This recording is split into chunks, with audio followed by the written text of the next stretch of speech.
Salut tout le monde, bienvenue dans ce nouvel épisode de Tuto Bar. Aujourd'hui, je vous retrouve pour la seconde partie de la structuration du récit. Après une première partie dans laquelle je vous ai surtout parlé de principes généraux à bien avoir en tête, aujourd'hui, nous allons nous concentrer sur l'aspect plus pratique de la structuration, à savoir comment utiliser la masse d'informations qu'on a l'intention de mettre dedans. Et pour cela, comme je vous l'avais expliqué la dernière fois, je vais m'appuyer sur mon propre fichier de préparation pour Les Affligés en tant que trilogie et en tant que tome, la trilogie étant un aspect important puisque nous verrons à la fin de la vidéo comment réfléchir la structuration à l'échelle d'une saga ou d'une trilogie. Ça me permettra donc de faire d'une pierre deux coups et de vous montrer divers aspects de cette phase de structuration au sens le plus large possible. Avant d'attaquer, je prends juste quelques secondes afin de me présenter pour les personnes qui viennent de nous rejoindre et qui ne me connaissent pas. Je suis Hélène Jacob, auteure, éditrice et formatrice dans le domaine de l'autopublication. Sur cette chaîne, je vous parle d'écriture et d'édition, y compris de sujets techniques et administratifs, afin de vous aider à professionnaliser votre activité d'auteur indépendant. Merci par avance pour vos pouces en l'air, vos commentaires et vos partages. Et si vous appréciez mon travail et les contenus que je vous propose ici, merci également de vous abonner en pensant à activer la cloche afin de ne pas rater les prochaines mises en ligne, et ceci pour aider la chaîne dans son référencement et son développement. Une nouvelle fois, je commence par un petit préambule, histoire de vous rappeler quelques informations qui seront utiles pendant cette vidéo. Évidemment, regardez d'abord la première partie de la structuration du récit, autrement vous risquez d'être un petit peu perdu dans les explications que je vais donner là, dans la mesure où je ne vais pas revenir sur la plupart des définitions. Je vais juste les commenter en faisant quelques rappels. Je vous mets à l'écran le lien vers la première partie et je vous laisse le soin de regarder ces deux épisodes dans le bon ordre. Et je ne l'ai pas mis à l'écran, mais je l'ai expliqué dans la première partie. Pensez aussi à regarder les 6 piliers de l'écriture d'un roman et le double épisode sur le point de vue narratif en amont, afin de bénéficier également de toutes les notions qui ont été exposées dans ces 3 vidéos. Ensuite, je précise à toutes fins utiles que tout ce que je vais vous montrer aujourd'hui est à adapter, personnaliser en fonction de votre contexte. En aucun cas, la méthode que je vais vous proposer n'est unique ou définitive, puisque visuellement, il est important que chaque structuration convienne à la personne, à l'auteur qui va l'exploiter derrière. Ma manière de procéder est particulière, elle est liée aussi à l'historique que j'avais précédemment avec Sébastien quand nous étions deux à réfléchir sur nos textes à l'origine. Même si j'ai rédigé Les Affligés toute seule puisque Sébastien a quitté l'aventure Mia fin 2015, j'ai gardé les habitudes qu'on avait ensemble puisque c'était plus simple et confortable pour moi de continuer sur la même lancée. Ce qui fait que ma manière de présenter les informations, à l'origine, a été pensée pour pouvoir être deux dessus, pour pouvoir communiquer. D'où, vous allez le voir, le tableau Excel qui avait l'avantage de pouvoir être partagé en ligne et le fait qu'on n'utilisait pas un autre type d'outil comme Scrivener, dont j'ai parlé il y a quelques années maintenant dans une autre vidéo, qui est, à mon avis, un outil beaucoup plus adapté quand on est en solo, mais qui, en duo à distance, ne convenait pas à notre organisation. C'est pour ça que vous, si par exemple vous aimez Scrivener ou un outil équivalent qui vous permet de réfléchir l'ensemble de votre préparation, vous pouvez tout à fait adapter ce que je vais vous montrer à travers Excel, même si vous êtes dans un outil qui dans l'absolu est très différent. C'est juste que moi, j'ai mes petites habitudes qui remontent à 2011 et que je n'ai pas pris ni le temps ni l'énergie de les changer. Je suis confortable comme ça, mais bien sûr, ce n'est pas l'unique méthode pour procéder. C'est pour ça qu'ici, je vous ai bien noté que le mode de présentation doit vous convenir personnellement. Sur le plan visuel et sur le plan mental, ça doit correspondre à votre manière de réfléchir. Et si moi j'ai choisi un tableau avec une orientation en colonne, certains préféreront peut-être travailler avec un tableau orienté dans le sens des lignes. D'autres auront plutôt envie de travailler avec une carte mentale, d'autres avec des onglets, d'autres encore avec Scrivener ou équivalent comme je le disais. Tout ça n'a pas d'importance. Ce qui compte, c'est que ce soit clair pour vous et que vous puissiez facilement naviguer d'un élément à un autre. La seule chose sur le plan technique que je vous recommande, c'est idéalement d'avoir dans un même fichier tous les éléments de votre préparation dont la structuration fait partie. La structuration, ça va être l'organisation du récit, mais à côté, vous avez tout le matériau brut que vous allez devoir dispatcher dans cette structuration. Je parle bien sûr des personnages et du concept, mais aussi de tous les éléments qui vont peupler votre récit, et c'est l'un des aspects que je vais vous montrer dans mon fichier Excel, à savoir tous les éléments de la toile de fond nécessaires pour transformer l'histoire en récit. Et vous allez donc pouvoir retrouver aussi dans ce fichier préparatoire un certain nombre de points relatifs au lexique, qui vous concernera peut-être également si c'est pertinent pour votre roman, en fonction du genre dans lequel vous êtes et des thèmes que vous déployez. Et dans mon cas, vous le verrez, il y a également des liens vers quelques ressources externes, notamment un outil spécifique dont j'ai eu besoin à l'époque pour générer tous les noms propres de la trilogie, puisqu'il y a énormément de noms propres entre les personnages, les lieux, les régions, les villes, etc. Et il me fallait surtout éviter, dans cet univers fantasy, que mon cerveau, inconsciemment, aille s'inspirer plus ou moins directement de jeux vidéo, de séries télé, de livres, etc. Puisque je suis une grosse consommatrice de fantasy et il me fallait vraiment éviter ce biais-là, ne pas tomber dans le piège de la mauvaise inspiration. La meilleure méthode pour moi, c'était vraiment d'utiliser un générateur selon certains critères que j'ai programmés dedans pour obtenir un ensemble de noms propres aussi original que possible, parce qu'il y en a vraiment un gros paquet. C'est pourquoi, entre autres, j'ai cette référence externe dans mon fichier préparatoire. C'est simplement parce que pendant que je concevais les récits, j'étais également en train de réfléchir à tous les noms propres, également en train d'élaborer la carte du monde de Dortimlin, le monde dans lequel se déroulent les affligés. Et je vais vous montrer rapidement cette carte un petit peu plus loin dans la vidéo, puisqu'elle m'a permis en grande partie de répondre directement à la question du « où », puisque le fait de concevoir cette carte en amont, dès le début de la structuration, m'a permis de répondre à tout un tas de problématiques liées au déplacement. J'avais tout sous les yeux et c'était beaucoup plus simple pour moi de procéder de cette manière. Il est évident que dans la plupart des cas, vous n'avez pas besoin de créer une carte pour votre roman. C'est juste pour vous donner un petit peu de contexte en amont, que vous compreniez mieux comment j'ai procédé. En résumé, pour vous, même si ce n'est évidemment pas obligatoire, l'idéal c'est d'avoir dans un même fichier l'ensemble des éléments qui vont être utiles pour votre structuration, auxquels vous allez faire appel régulièrement, et ceci pour éviter de devoir ouvrir, fermer tout un tas de fichiers annexes, ce qui peut vite devenir un peu fatigant quand on n'a pas la possibilité de passer facilement d'une notion à une autre.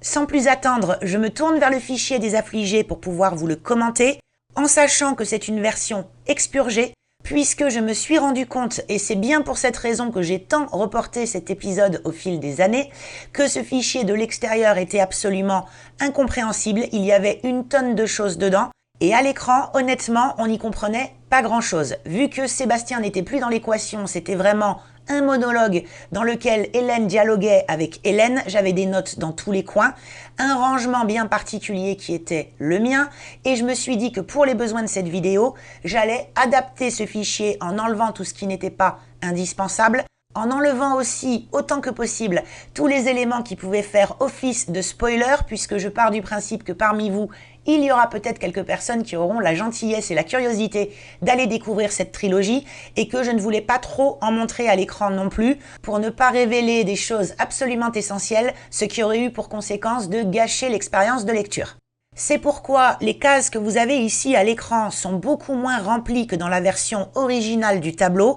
C'est pourquoi aussi à divers endroits j'ai mis des X pour enlever quelques prénoms parce qu'il y a une notion de traîtrise dans cette trilogie et qu'évidemment connaître le nom du traître dès le début, c'est un problème. Donc ça n'a aucune incidence pour comprendre la structuration. Par contre, c'était gênant pour ceux qui aimeraient lire les livres derrière. J'ai donc enlevé 2-3 choses de ce type, j'ai considérablement réduit la taille des cases en gardant le strict minimum à l'intérieur pour comprendre simplement l'intention qui était dedans, mais sans avoir tout le détail. Ici, on s'en fiche, ce n'est pas le plus important. Ce qui compte, c'est que vous puissiez voir comment tout ça est dispatché. Il faut savoir que là, vous êtes dans le découpage du tome 1. À côté, j'ai le 2 et le 3 sous le même format et je vais vous montrer 2-3 choses particulières qui sont relatives à chaque tome puisque on a 80% de troncs communs mais 20% de variations liées à la façon dont j'ai organisé le récit pour commencer. Donc là, les 3 tomes côte à côte. À côté de ça, si je repars vers la gauche, on a un ensemble d'infos générales où là également j'ai écrémé un tas de trucs que je ne voulais pas forcément montrer à l'écran pour que ce ne soit pas trop évident. Donc on va dire que là c'est un petit peu l'endroit où j'ai jeté un certain nombre d'éléments pour chaque tome qui ensuite ont dû être réinjectés dans le récit lui-même.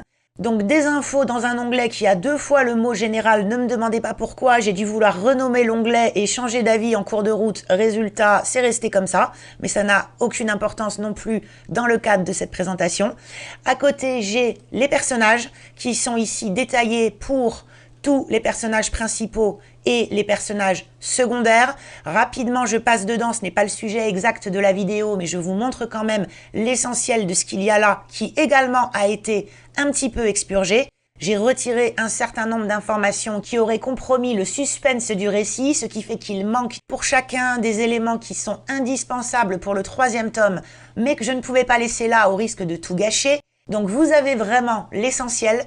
Pour chaque personnage, le prénom et le nom, sachant que ces noms ont été conçus grâce au générateur que vous avez en haut à droite, un site sur lequel je ne suis pas retournée depuis des années, donc j'espère qu'il existe encore. Vous pourrez toujours le tester si certains parmi vous sont intéressés pour tout type de livres faisant partie des fictions de l'imaginaire, à savoir notamment la fantasy et la SF. Donc des univers pour lesquels vous pouvez avoir besoin de noms propres un petit peu différents de ce qu'on trouve dans la vie réelle. Ce qui fait que c'est plutôt intéressant d'utiliser ce type d'outils, notamment pour éviter les biais cognitifs et se retrouver à reproduire des noms qui existent déjà. À côté du prénom et du nom, vous avez la source du nom, c'est ce que j'ai utilisé à l'intérieur du générateur, parce que dans le monde de Dortimline que j'ai conçu intégralement pour cette trilogie, il y a plusieurs régions qui ont toutes leurs particularités politiques, géographiques, climatiques, etc., qui ont elles-mêmes une incidence sur les caractéristiques des habitants. Selon qu'ils habitent dans telle ou telle région, ils ont plutôt tel trait physique, telle caractéristique mentale, ils appartiennent à telle ou telle guilde, et tout ça a aussi des conséquences sur leur nom. De la même façon que nous, aujourd'hui en France, on va retrouver des différences entre les patronymes bretons et les patronymes corses. Et c'était vraiment très important pour moi, durant la phase de conception du récit et de l'univers de fond, d'avoir des régions très différentes qui soient reconnaissables aussi à travers leurs personnages. C'est pour ça que dans le générateur de noms propres qui permet de s'inspirer d'un type de nom, j'ai choisi des catégories différentes pour chaque région. C'est pour ça que pour les 3 personnes qui viennent de la zone de la capitale au sud, j'ai choisi comme source de nom la catégorie elfe. Pour ceux qui viennent des plaines un petit peu plus à l'est de la capitale, j'ai choisi comme source de nom les humains génériques, et ainsi de suite pour les autres avec les elfes noirs, les carthaginois, les égyptiens, etc. J'ai choisi vraiment une catégorie différente dans le générateur à chaque fois, ce qui fait qu'on se retrouve avec une petite couleur particulière qui varie en fonction des régions et qui est cohérente à l'intérieur d'une même région, aussi bien pour les prénoms que pour les noms. Donc c'est une possibilité que donne cet outil, en tout cas qu'il donnait, j'espère qu'il est toujours actif, et que vous pourrez l'utiliser si d'aventure vous avez besoin vous aussi de construire de A à Z un monde complet.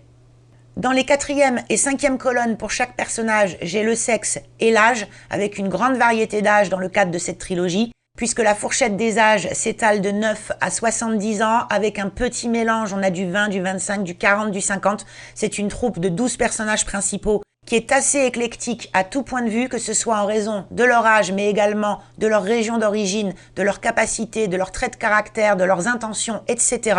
On a un petit peu de tout dedans. Et ça, j'ai voulu également le refléter dans l'apparence. C'est la colonne suivante, où je vous ai laissé ici le strict nécessaire, à savoir les yeux, la couleur des cheveux, la stature générale, et 2-3 petites choses supplémentaires en ce qui concerne les porteurs de dons officiels rattachés à une guilde. En l'occurrence, ici, vous avez par exemple Apis qui a un tatouage d'œil ouvert sur une main.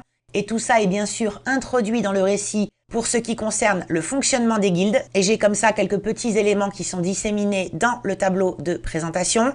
Pour chacun, j'ai également tout ce qui concerne la base du caractère, de l'origine et du parcours de chaque personnage au moment où le récit commence. Donc il y a pas mal de petites choses qui figuraient avant dans le tableau que j'ai retiré ici pour ne laisser encore une fois que le strict minimum. Mais normalement, je travaille ça en amont avec pas mal de contenu. L'objectif étant, je vous l'avais expliqué dans l'épisode des 6 piliers, que même si vous n'exploitez pas tout dans le cadre du récit, pour vous en tant qu'auteur, il est important que vous connaissiez vos personnages comme le fond de votre poche, parce que ça vous donne énormément de matériaux pour travailler le caractère, quand bien même vous ne le dites pas au lecteur. Pour vous, la personne existe comme une personne réelle dans la vraie vie, avec tout son passé, ses bagages personnels, ses ressorts intérieurs, etc. il est important pour vous d'aller au-delà de la présentation superficielle. Vous devez connaître et maîtriser vos personnages, même si c'est pour n'exploiter que 30% de tout le matériau que vous avez préparé, mais vous devez impérativement les connaître de façon très approfondie. C'est ce qui va vous permettre, entre autres, d'éviter les actions hors sujet qui ne correspondent pas à la psychologie d'un personnage, d'éviter les dialogues qui sonnent faux parce que vous ne savez pas bien comment les faire parler. Pour vous, ils sont encore abstraits, ils ne s'expriment pas dans votre tête, et plus vous les travaillez en amont, et plus ils ont une vie propre qui va s'imposer naturellement pendant la phase d'écriture. Donc allez vraiment très loin, n'hésitez pas à creuser vos personnages dans le détail. Là, je vous montre la version expurgée où on a l'essentiel pour comprendre le travail, mais il y a beaucoup de choses que vous pouvez faire figurer dedans et qui vont ensuite naturellement se répartir à l'intérieur de votre tableau de structuration. Dans mon cas ici, j'ai une colonne pour le don, le rôle et le lieu de vie. C'est très particulier dans le cadre de cette trilogie, puisque les personnages principaux, dans leur grande majorité, disposent du don avec un grand D, qui est une espèce d'énergie vitale malade au début du récit et qu'il faut justement guérir. C'est tout le sujet de l'ensemble des 3 tomes. Et ce don qui est un petit peu cassé, on pourrait dire, au début du premier tome, se manifeste chez la plupart des personnages principaux à travers une série de capacités magiques qui sont rattachées à une famille de dons, à une catégorie bien spécifique, et il y en a 5 en tout, que sont les observateurs, les guérisseurs, les manipulateurs, les ensorceleurs et les invocateurs. Sachant que, à côté de ça, puisqu'au moment où le récit débute, les temps sombres ont commencé et plus rien ne fonctionne comme par le passé, le don est malade, les anciennes guildes qui normalement régulaient l'organisation du don à travers les 5 grandes catégories sont en totale perdition, ce qui fait que la plupart des personnages principaux ont le don mais n'en sont pas conscients ou seulement vaguement. Et il n'y a que Narié qui est le personnage principal à travers qui tout le récit va démarrer, qui grâce à son rôle d'observatrice a la lucidité et encore les capacités de voir l'avenir et ses possibilités et a la quasi-certitude de pouvoir guérir le don, mais seulement si elle arrive à réunir tous les autres personnages principaux, y compris contre leur gré, puisque pour la plupart d'entre eux, le don n'est qu'un tissu de légende et ils ne se sentent absolument pas concernés par l'entreprise de Narié. C'est pourquoi dans la colonne des rôles, vous avez pour chaque personnage un intitulé qui est extrêmement variable en fonction de leur point de départ et là où ils en sont dans leur existence au moment où le récit commence, à savoir membre du gouvernement, aide de sa mère, diseuse de bonne aventure, ancienne archiviste, une guérisseuse qui utilise son don pour soigner autour d'elle, des petits voleurs, un forgeron, un garde du corps, une fleuriste, un individu en exil qui est tout seul et un humain en prison, qui est le seul dans cette première liste à n'avoir aucun accès au don. Il n'est pas concerné et pourtant son rôle va être capital dans le récit. Dans la dernière colonne, vous avez le lieu de vie au démarrage directement corrélé au patronyme, comme je vous le disais. Ça ne va pas durer longtemps puisque tous ces personnages vont devoir se déplacer, mais ça permet de se souvenir en un coup d'œil de qui est parti d'où quand tout d'un coup on est perdu au milieu de tous les personnages et qu'on veut être sûr qu'un tel vient bien de tel endroit. Là, on a Aldal, qui est la capitale de l'ensemble du monde de Dortimlin et de la région concernée, Alcine. Et donc, c'est pour ça qu'on a une personne qui est dans la région d'Alcine, mais qui n'est pas dans la capitale elle-même. À côté, on a d'autres régions et d'autres villes. Quand j'ai mis région, c'est que la personne concernée n'est pas en milieu urbain au démarrage, mais quelque part dans la campagne de la région concernée. Et quand j'ai mis ville, à chaque fois, c'est le chef-lieu de la région correspondante, c'est que la personne vit en milieu urbain au démarrage. Ça me permet de m'y retrouver très facilement. Donc on a un mélange, vous le voyez, ville, région, région, etc. Et on a Roche Noire qui est une île, un endroit très particulier, qui est une espèce d'Alcatraz du monde en question, une prison au large du continent, d'où il est normalement impossible de s'échapper. Et pourtant, il va bien falloir que Caradog, l'humain emprisonné là-bas, puisse arriver à en sortir, puisque son rôle va être, comme je le disais, essentiel au cours du récit. En dessous, vous avez les personnages secondaires, néanmoins très importants, qui apparaissent à partir du tome 2. Je vous expliquerai pourquoi derrière, ils ne sont pas visibles avant. Et en dessous encore, vous avez des personnages dont j'avais juste besoin des noms pour pouvoir les citer à divers endroits, mais ils n'ont pas d'action directe importante au cœur du récit. Ils sont là simplement à titre de témoins indirects ou juste mentionnés très brièvement dans le cadre de certains chapitres à travers des dialogues ou des flashbacks qui permettent de mieux comprendre la psychologie de tel ou tel personnage. Mais c'est pour ça qu'ils sont extrêmement peu travaillés. J'avais simplement besoin de leur identité et de leur lien relatif à tel ou tel personnage. Et pour ce qui est des personnages secondaires apparaissant dans le tome 2, ils n'ont pas de rôle et de lieu de départ particulier, puisque le récit explique justement cette absence d'information. C'est pourquoi je n'ai rien mis dans ces colonnes, ce n'est pas un oubli ou une mauvaise manipulation, c'est totalement volontaire. Pour les personnages, ça vous donne l'essentiel, c'est pour vous montrer un petit peu comment je présente tout ça, encore une fois avec normalement beaucoup plus de détails, mais ça vous donnera peut-être des pistes pour savoir comment organiser de votre côté vos personnages à l'intérieur de votre fichier de préparation. Ensuite, à côté, en version extrêmement réduite, j'ai mon concept qui normalement prend une page entière dans lequel je détaille tous les grands jalons, tous les grands moments du récit, du début à la fin, pour savoir à peu près par quoi vont passer les personnages et comment ensuite je vais organiser tout ça au sein de mon tableau de structuration. Là, j'ai vraiment mis l'essentiel. Si vous avez l'intention de lire la trilogie, au cas où, je vous le dis quand même, il y a un tout petit peu de spoiler. J'ai enlevé ce que je pouvais, mais bon, il fallait que ça garde une certaine tenue. Ici, je résume grosso modo tout ce qui s'est passé avant que le récit débute en lui-même. Le récit lui-même, j'ai préféré enlever ce qui le concernait de cet onglet parce qu'il y avait beaucoup trop de choses dans les phrases qui révélaient tous les rebondissements. C'était un petit peu gênant. Donc j'ai gardé la toile de fond qui explique le récit en amont avant qu'on attaque le premier chapitre du premier tome. Vous, évidemment, vous allez avoir un concept beaucoup plus détaillé dans cet onglet. C'est simplement pour vous montrer qu'il existe et qu'il est là et vous dire que normalement, c'était une pleine page qui allait jusqu'en bas où j'avais à peu près le synopsis de chaque tome. Mais là, vu qu'on va voir les tableaux de structuration, autant se pencher dessus directement. À côté, dans le fouillis de ce fichier préparatoire, on a tous les petits éléments que j'avais mis de côté pour Aldal en tant que capitale de l'ensemble du monde. J'avais besoin d'un certain nombre de précisions claires dans ma tête dès le début, puisque c'est là où tout commence, c'est là d'où part Narier et c'est là où se joue la politique du monde en question. C'était important pour moi d'y voir clair. J'ai tous les lieux et tous les éléments sociaux de base, notamment les régions, la signification de leur nom dans le vieux langage de ce monde, la ville principale, comme je le disais tout à l'heure, les caractéristiques géographiques et climatiques des régions en question. C'était important pour qu'en un coup d'œil, je me souvienne que l'Hybrine, la terre d'herbe, est une zone de plaine cultivée, avec tel type de météo, et le don principal connu, qui est celui des manipulateurs dans la région concernée. Pareil pour toutes les autres régions, l'ensemble formant la République de Dortimlin, terre unifiée, que le récit va expliquer dans le détail au fil des tomes. Au-dessus de ça, j'ai quelques éléments de base qui étaient super importants pour moi, pour les garder en tête au fil du premier tome, pour m'y retrouver le temps que tout l'univers, toute la toile de fond soit parfaitement posée.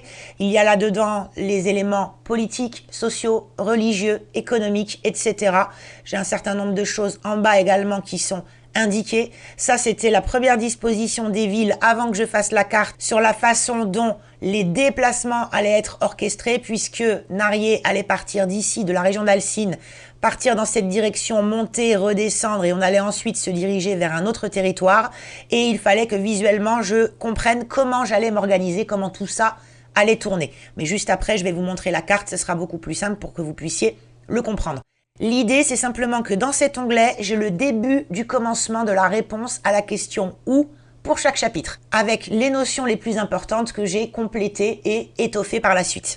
Dans un monde de fantasy où les dieux et le bestiaire ont une importance significative, il me fallait également un onglet pour cette partie, à savoir le nom des dieux, leur fonction et le symbole qui leur est rattaché, très important pour mieux comprendre aussi le fonctionnement des guildes, quelques plantes et animaux qui sont inspirés directement de vrais animaux que l'on connaît dans le monde réel, mais avec des petites déclinaisons, il fallait que je les note ici pour ne pas oublier de les exploiter. J'ai également un onglet pour la description des affligés, leurs caractéristiques principales, puisque le don étant malade dans ce monde de Dortimlin, il y a eu des conséquences sur un certain nombre d'humains qui se comportent de manière extrêmement étrange, un petit peu comme des zombies, mais pas tout à fait, mais c'est pour vous donner un ordre d'idée. Là encore, l'onglet était plus rempli au début, j'ai voulu enlever un certain nombre de choses, mais on garde l'essentiel ici. Et j'ai enfin les familles de dons, les invocateurs, manipulateurs, les guérisseurs, les observateurs et les ensorceleurs, avec leurs caractéristiques principales, leurs devises personnelles dans la toute première ligne, avec les capacités pouvant être développées par les personnes qui appartiennent à telle ou telle faction, voire à telle guilde s'ils sont officiellement rattachés à quelque chose, et en sachant que, le don étant malade, les personnages ne disposent pas de l'intégralité des pouvoirs qu'ils devraient normalement posséder, puisqu'ils sont tous abîmé. Le don est cassé, comme je vous l'ai dit, ce qui fait qu'on a, par exemple, 2 invocateurs qui ne vont pas du tout se comporter de la même manière, puisque chacun n'accède qu'à une partie limitée des capacités ancestrales de la faction concernée. J'ai également jeté dans cet onglet un certain nombre de petites informations supplémentaires qui pouvaient m'être utiles par la suite pour remplir mon tableau de structuration. Voilà, ça vous donne une idée de tout ce qu'on peut trouver dans un fichier préparatoire, même si, encore une fois, je vous ai montré une version expurgée à la fois pour des questions de lisibilité, mais également d'anti-spoiler. L'idée étant simplement que vous puissiez repérer le type d'éléments qui vous seront utiles à vous aussi, si vous avez notamment une fiction de l'imaginaire à mettre en place, avec toute une réflexion autour de la construction de la toile de fond, de tout ce qui va faire que votre récit va pouvoir prendre corps, prendre vie, va vraiment donner au lecteur la possibilité de s'immerger dans quelque chose qui n'existe pas et qui pourtant pour lui est bien réel. À partir de là, je me remets sur l'onglet du tome 1 pour vous montrer comment j'ai organisé toute ma structuration, en version abrégée là aussi, mais vous avez l'essentiel. L'idée étant qu'il fallait que je dispatche toutes mes informations sur 3 tomes. Je vais revenir sur cette particularité plutôt à la fin de cette vidéo pour vous montrer ça à l'échelle de la trilogie. Mais là, ce qui est important, c'est de comprendre, même si on ne considère qu'un seul tome, comment j'organise les choses, puisque de toute façon, je procède à peu près toujours de la même façon. En ce qui me concerne, je savais que j'aurais 30 chapitres. C'est pour ça que vous voyez directement les 30 lignes qui sont indiquées.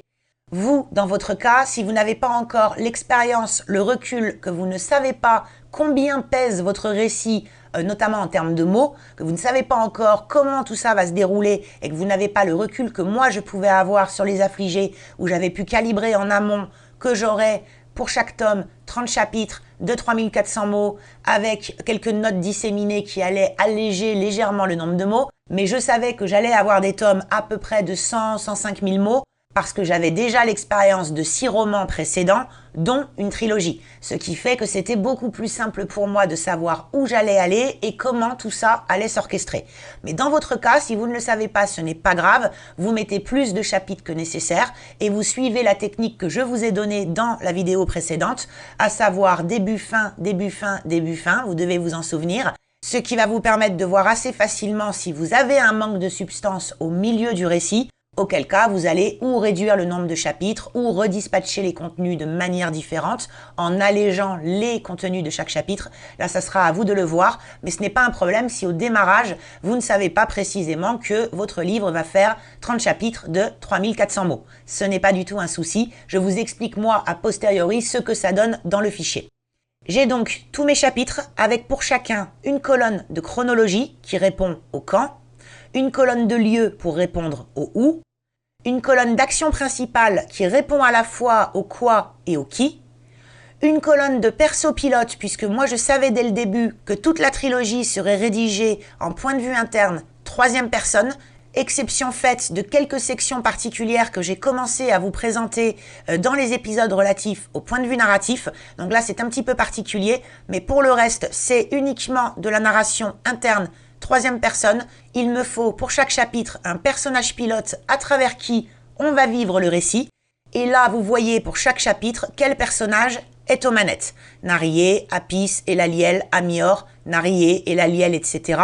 La répartition au fil des 3 tomes va varier, forcément puisque le démarrage se fait par Narié qui va petit à petit aller collecter, si l'on peut dire, les autres personnages principaux. Ce qui fait qu'au début, c'est elle qu'on voit le plus, et qu'ensuite, au fil de son voyage et de ses récupérations, on va introduire de nouveaux personnages qui vont prendre une place de plus en plus importante, sachant aussi que quand vous avez une ligne en italique, c'est que le personnage pilote du chapitre est unique, c'est un témoin qui est là pour donner un point de vue différent sur une scène bien particulière. Ça aussi, je l'avais expliqué dans la 2e partie du point de vue narratif. Vous avez comme ça quelques personnages qui viennent s'incruster dans l'action principale, mais à titre de témoin. Par exemple ici, le gardien de prison qui sert à introduire le personnage de Caradog sans avoir besoin de se mettre dans la tête de Caradog immédiatement. C'était important pour moi que la première rencontre avec ce personnage se fasse sur la base de ses actions et non pas de ses pensées. Or, en narration interne, même troisième personne, j'aurais déjà été obligée de rentrer dans sa psychologie et je ne souhaitais pas le faire tout de suite pour quelques petites raisons que je ne peux pas révéler ici pour cause de spoiler, mais qui s'expliquent totalement une fois qu'on est dans le récit. J'avais besoin d'une caméra un petit peu plus extérieure sur lui, à travers un personnage qu'on ne reverra pas, qui est un simple témoin, mais qui me permettait aussi de passer des informations de fond sur le monde de Dortimlin, puisque le gardien en question était une autre forme de fenêtre sur la toile de fond. C'était intéressant pour moi de pouvoir l'exploiter et procéder de cette manière-là, en ayant de temps en temps un personnage témoin, permet de ne pas rentrer dans la tête du personnage qu'on ne veut pas trop dévoiler pour le moment, et de passer en même temps un certain nombre d'informations autres que le personnage concerné n'aurait pas forcément été en mesure de communiquer. Ce petit passage dans la tête de personnages témoins au fil du premier tome principalement, puisqu'il y en a beaucoup moins dans le 2, quasiment pas dans le 3, m'a été très utile pour avoir quelques contrepoints et pour également pouvoir illustrer toute la toile de fond qui dans le tome 1 doit se mettre en place. Un tome 1, par nature, c'est un tome d'introduction où on donne les règles du jeu au lecteur et il est indispensable de pouvoir disséminer tout un tas d'informations. Je n'avais pas envie de le faire uniquement par l'intermédiaire des personnages principaux. Pour tout un tas de raisons, il était indispensable que je puisse de temps à autre injecter quelques informations ou indices complémentaires qui allaient aussi compléter les archives sur lesquelles je vais venir dans un instant. Et c'est pour cette raison que, de temps en temps, vous avez ce petit personnage témoin qui apparaît dans le récit. C'est un gardien de prison, c'est un tavernier, c'est un argentier, c'est un ennemi. Même à certains endroits, on est dans la tête des ennemis qui sont en train de poursuivre le groupe à travers tout le territoire. Et de passer comme ça de l'un à l'autre avec cette narration strictement interne troisième personne, mais totalement diversifiée, a été un gros plus pour pouvoir transmettre une foule d'informations.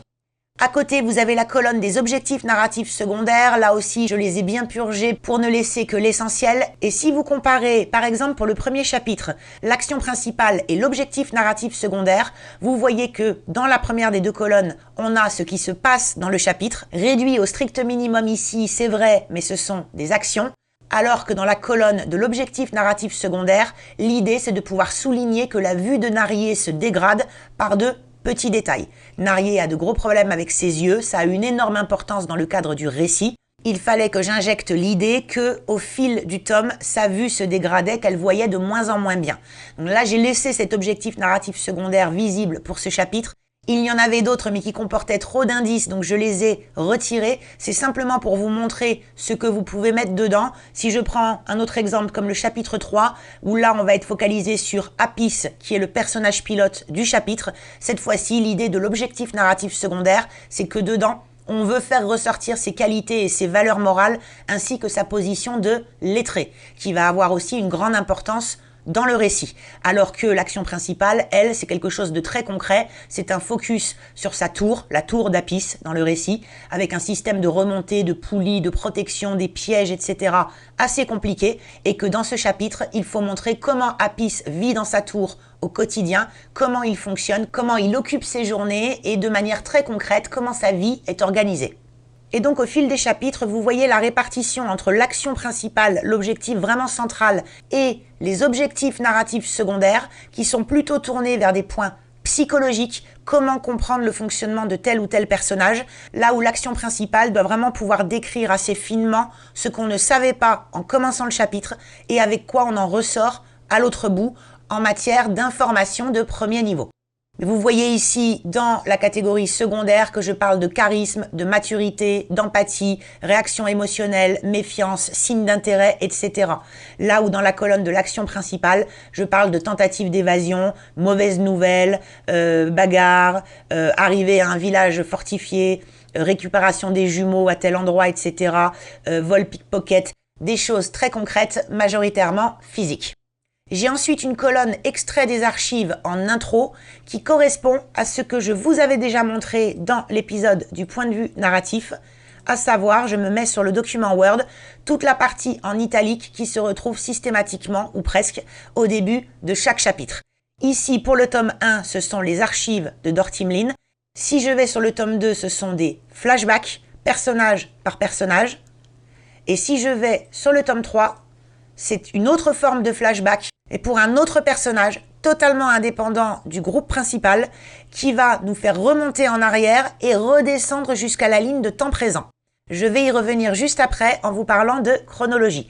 Là, c'est simplement pour vous montrer comment c'est orchestré. Chaque chapitre, quel que soit le tome, a une première petite partie séparée de la suite par des étoiles. Et ensuite, on a le récit à proprement parler. Simplement, dans le tome 1, cette première partie se manifeste par de l'italique puisqu'on est en train de lire des archives écrites.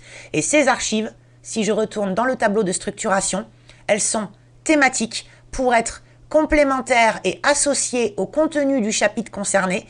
Dans le premier cas, où c'est Narié qui est à Aldal, la capitale, en train de vendre son projet aux membres du conseil avec qui elle travaille, j'ai choisi des archives qui parlent de la création de l'Assemblée des observateurs pour qu'on ait déjà un début de commencement de la façon dont le monde de Dortimlin est organisé. Derrière, dans les chapitres concernés, Apis étant un guérisseur, le thème des archives de son chapitre, c'est la médecine. Ici, je vais parler de géographie et de sociodémographie. Ici, de transport et d'énergie, de justice, de pourquoi les archives, à quoi elles servent, des premiers affligés, de nouveau de géographie, mais dans une autre région avec d'autres éléments. Des jumeaux, pourquoi? Parce que les deux que je suis en train de présenter dans ce chapitre, la proie, à travers les yeux d'un témoin, sont des jumeaux. Et c'était intéressant pour moi que les archives fassent écho à ça et puissent apporter une information peut-être même contradictoire par rapport à ce que le témoin est en train de voir. Ensuite, j'ai l'histoire de Roche-Noire, quand on récupère Caradog dans sa prison sur l'île. Puis, l'histoire du monde à l'échelle plus large. Alcool et santé, aspect législatif. Échange et coopération entre régions sur le plan économique. Regéographie, politique, etc.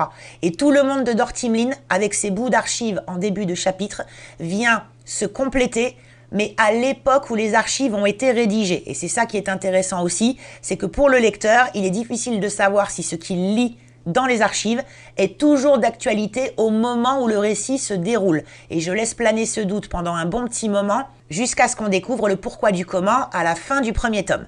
Tout ça pour vous dire que les archives du premier tome n'ont pas été pondues par hasard, elles ont une raison d'être par rapport à la place qu'elles occupent pour chaque chapitre et il était vraiment indispensable que je puisse les coordonner par rapport à l'action principale, par rapport à l'objectif narratif secondaire et par rapport, bien évidemment, au personnage central qui pilote chaque chapitre. Et pour vous montrer rapidement le tome 2 et le tome 3 pour cette même colonne qui remplace les archives du tome 1. Dans le tome 2, on a donc le flashback en intro que je vous ai montré dans la version Word du texte où on a un élément particulier qui est mis en avant pour chaque chapitre avec une chronologie particulière. Je vais revenir là-dessus juste après en vous parlant des lignes de temps. Et dans le tome 3, on a l'autre flashback, celui du personnage extérieur au groupe, qui lui va également être découpé en petits morceaux, c'est-à-dire que c'est un récit parallèle qui est morcelé au fil des 30 chapitres du tome, avec un morceau à chaque fois pour une journée. Je vais revenir là-dessus en vous parlant de la chronologie. Pour cela, donc, je retourne dans le tome 1 et je vous remontre les particularités de mon rangement chronologique qui est différent en fonction des tomes puisque le temps s'accélère d'un tome à l'autre. On a pour le premier tome, vous le voyez ici, 17 semaines. S plus 17, c'est le temps écoulé précisément à partir de la première scène dans le chapitre 1. Vous voyez comment c'est réparti, donc semaine, semaine, semaine, semaine plus 1, semaine plus 2, plus 2, plus 3, etc. jusqu'à dépasser tout juste les 4 mois quand on arrive à la fin du premier tome. Pour ça, c'était indispensable que j'ai ma carte et c'est pour ça que je l'ai conçue dès le début, pour avoir une idée de la répartition de tous les éléments de fond, mais également pour savoir combien de temps des personnes qui se déplacent majoritairement à pied, voire avec une monture, mettent pour aller d'un point A à un point B. Et il était indispensable que j'ai quelque chose sous les yeux pour pouvoir garder une certaine perspective réaliste. La carte en question, je vous la montre, elle est disponible dans chaque tome à la fin du récit avec le monde de Dortimlin. Là, alors je vais essayer de grossir un petit peu pour que vous puissiez mieux voir ce qu'il en est. C'est une version qui est dans Word, là, on va peut-être mal voir, mais vous aurez l'essentiel. L'idée, c'est que Narié, au tout début du récit, part de la capitale Aldal, dans la région d'Alcine. Elle va faire ce tour-là, partir, donc récupérer Elaliel par ici, Apis sur le chemin, se diriger vers la région de Tolbin et son chef-lieu Thésiosos pour faire un crochet aussi à Roche-Noire et récupérer Caradog, celui qui est en prison, récupérer au fur et à mesure dans les villes de Téliosos, Lagam ou dans la région de Librine, la petite Édine, les jumeaux Gilar et Sabrar, etc. Elle va monter dans les montagnes vers Ogodson pour récupérer 2 ensorceleurs qui se trouvent dans cette région d'Isandrine, redescendre vers ce côté, vers la région de Kilmin et son chef-lieu, Katelch, pour récupérer 2 invocateurs. À ce stade, le groupe est quasiment au complet.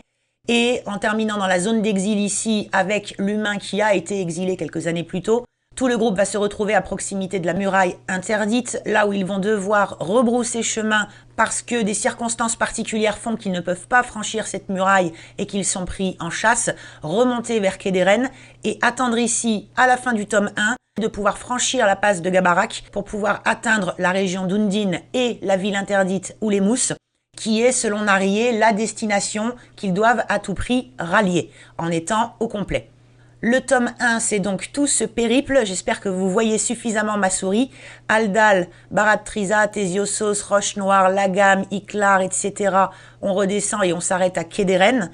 Le tome 2 est post-passage de Kéderen à Undine, qui s'est très mal déroulé et qui fait que tous les membres du groupe sont éparpillés sur cette presqu'île et doivent se débrouiller pour rejoindre Oulémous comme ils le peuvent. Et tout le tome 3, c'est la descente du groupe dans les profondeurs d'Oulémous pour arriver à atteindre l'endroit que Narié a eu dans sa première vision au tout début du tome 1. Pour le tome 1, en sachant qu'un être humain normal fait à peu près du 4 km/h à pied et qu'il y a une certaine échelle de distance à respecter pour que le périple soit envisageable et qu'au milieu on ait les pauses nécessaires, les contretemps, tous les soucis divers et variés qui vont leur tomber dessus, il fallait que le récit soit suffisamment étendu pour que l'itinéraire puisse être respecté. C'est pourquoi, dans ma chronologie, on retrouve un étalement de toutes les étapes du groupe, que Narié soit seul au début, puis 2, puis 3, puis 4, etc., avec un échelonnement par semaine. C'était amplement suffisant pour pouvoir y incorporer toutes les étapes nécessaires au fil du périple de Narié et de ses compagnons récupérés petit à petit. Dans le tome 2, le temps s'accélère, là on ne raisonne plus en semaines mais en jours. Pourquoi? Parce que si on reprend la carte et qu'on regarde la côte où tout le monde s'est échoué d'une façon ou d'une autre après une traversée très peu réussie, l'idée c'est que chacun par petits groupes doit rallier Oulémous et que vous le voyez directement sur la carte, l'échelle des distances n'est plus du tout la même que celle de Narié à partir de son départ d'Aldal au début du tome 1 avec la taille du périple qu'elle doit effectuer pour arriver à regrouper tout le monde. Donc il fallait que le tome 2 accélère, même si tous les membres du groupe vont évidemment se heurter à une grande quantité de difficultés. Le trajet côte-Oulémous est beaucoup plus court. Et c'est pour ça que le tome 2 s'étale uniquement sur 15 jours, amplement suffisant pour que tout le monde arrive à se regrouper devant Oulémous. C'est là que se termine le tome, avant d'entamer sa descente. Et enfin le tome 3, et là on a encore un effet d'accélération, c'est la descente à l'intérieur de la ville interdite qui est constituée de strates. C'est une ville qui s'est effondrée à de nombreuses reprises dans le passé à cause notamment d'une activité volcanique très importante à proximité. La ville est donc une espèce de fatras de construction empilée au milieu d'un gouffre. C'est extrêmement compliqué de naviguer dedans, mais les personnages ne peuvent pas s'y éterniser pour plusieurs raisons. D'abord, ils sont pourchassés à l'intérieur de la ville par un groupe d'humains ennemis. Ils ont également sur leurs talons une créature extrêmement étrange qui les traque sans relâche à travers les strates. Et enfin, ils sont tous victimes du fait que le don se détériore de plus en plus vite. Ils ont, pendant leur descente, ce qu'on va appeler des effets secondaires du don qui font qu'ils sont de plus en plus malades et que la situation est de plus en plus tendue. Et il faut arriver très vite en bas pour se débarrasser des ennemis, arriver dans des conditions suffisantes leur permettant d'accomplir ce qu'ils ont à accomplir d'après la vision de Narié une fois qu'ils seront tout en bas, et bien sûr espérer s'en sortir vivant. Et c'est pourquoi le tome 3 est lui conçu sur une base horaire, H, H+1, H+2, H+3, etc. pour arriver à H+29 dans le dernier chapitre. Donc il s'écoule un peu plus d'une journée entre le moment où il rentre dans Oulémous et le moment où l'ensemble de la trilogie se termine, avec des actions de plus en plus précipitées à l'intérieur, parce que le temps presse dans tous les sens du terme. En résumé, d'un tome à l'autre, il y a un effet d'accélération et la narration est bien sûr obligée de refléter ça. Le tome 1 est un tome où on prend un peu plus son temps, où on découvre les personnages, les enjeux, le contexte, la toile de fond, le monde de façon générale dans lequel on va évoluer. Le tome 2 est un tome de complications où le poids concret de la quête de Narié va commencer à sérieusement se ressentir à peu près pour tous les personnages. Et le tome 3 est une espèce de fuite en avant précipitée où tout se déroule un petit peu de manière chaotique parce que les circonstances font que le groupe n'a pas d'autre choix que de fuir dans les profondeurs d'Oulémous. Et ça, il était indispensable de le refléter à la fois dans les arcs narratifs, dans le découpage, dans les flashbacks utilisés en contrepoint au début de chaque chapitre, et surtout dans la chronologie qui devait être très fine pour que je puisse pratiquement garder un œil sur le chronomètre, pour pouvoir refléter cette accélération jusqu'à l'urgence finale d'un tome à un autre. À côté de ça, il faut comprendre que les tomes 2 et 3 ont une double chronologie, puisque comme je vous l'ai dit, le tome 1, c'était des archives au début de chaque chapitre qui ne sont pas précisément datées, on ne sait pas trop et c'est volontaire. Par contre, à partir du tome 2, on a un parallèle qui s'effectue entre deux lignes de temps, celle des personnages que je viens de vous présenter qui est échelonnée entre J et J plus 15, mais à côté de ça, vous voyez à droite une autre ligne chronologique ici, qui est calculé à partir de l'année où se déroule le récit et qui repart dans le passé. C'est-à-dire que là, on est 75 ans avant la ligne de temps réel, 40 ans, 35 ans, 28 ans, 25 ans, etc. jusqu'à arriver en bas à A-1, c'est-à-dire des événements très récents qui se sont déroulés juste un an avant le tout début du tome 1. Et ça, il fallait que ça rentre bien également parce qu'il y avait des conséquences pour les personnages, dans la mesure où chaque occurrence, c'est un flashback pour le personnage pilote du récit. C'est-à-dire que si je prends le chapitre 2 qui est piloté par Narié, là on est à A-40 et c'est la cérémonie d'intégration dans sa guilde de Narié 40 ans plus tôt. Donc on a un focus sur Narié dans son passé, comme on aura derrière un focus 35 ans plus tôt sur Apis, puis un 28 ans plus tôt sur Caradog, etc., etc. Et tous ces éléments qui se retrouvent dans les flashbacks d'introduction vont venir compléter pour chaque personnage les éléments qu'on a dans la narration principale.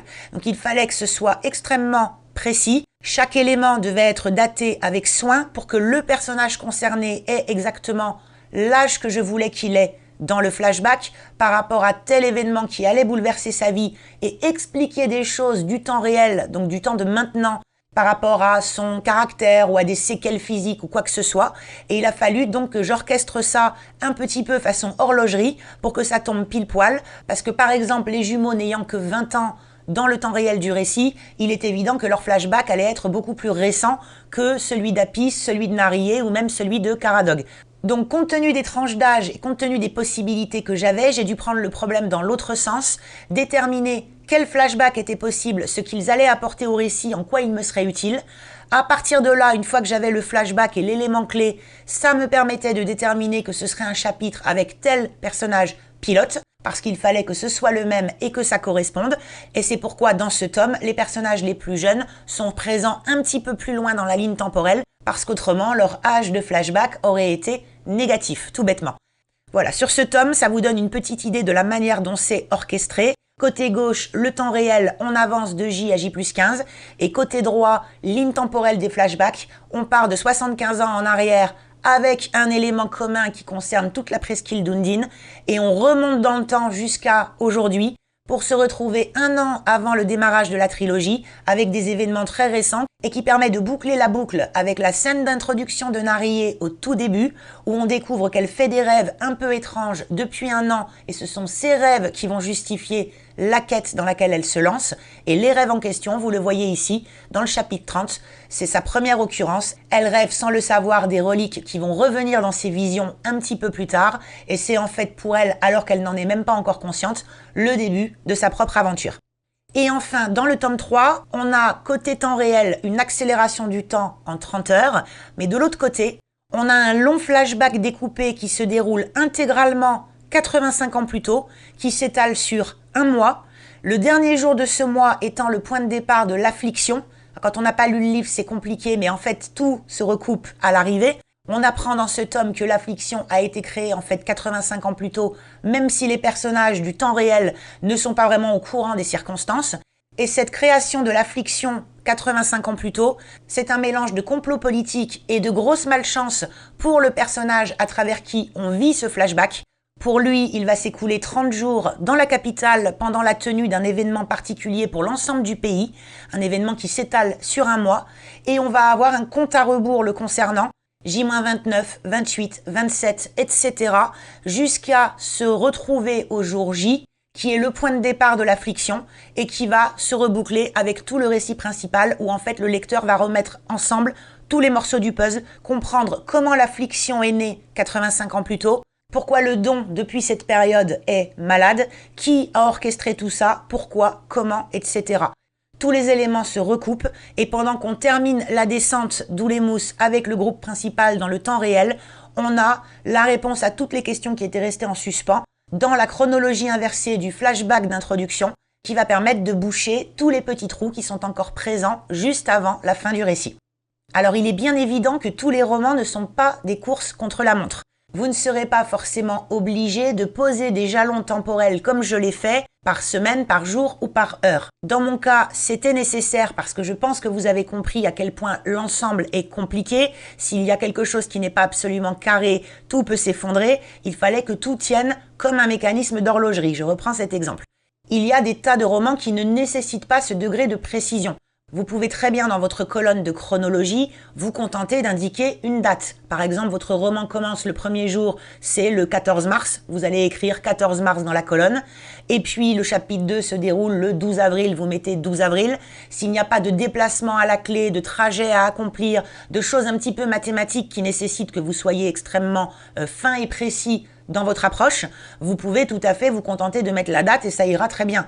L'important, c'est juste que vous sachiez, par exemple, que le roman commence en mars, va s'étaler sur avril, mai, juin, juillet et se termine le 15 août. Et vous avez une chronologie générale dans laquelle vous allez pouvoir dispatcher les éléments, pas nécessairement au jour près si vous estimez que ce n'est pas pertinent. Il faut vraiment adapter ça à votre situation dans le cadre de votre récit. Mais dès que vous avez une histoire un petit peu alambiquée, un petit peu complexe, avec des éléments, comme je le disais, de déplacement, ou des éléments qui appartiennent au domaine scientifique. Par exemple, si dans le cadre d'un polar, vous avez le corps d'une victime qui est restée dehors sous la pluie en plein mois d'octobre, ce n'est pas pareil de le laisser dans la rue 2 jours ou de le laisser 2 semaines.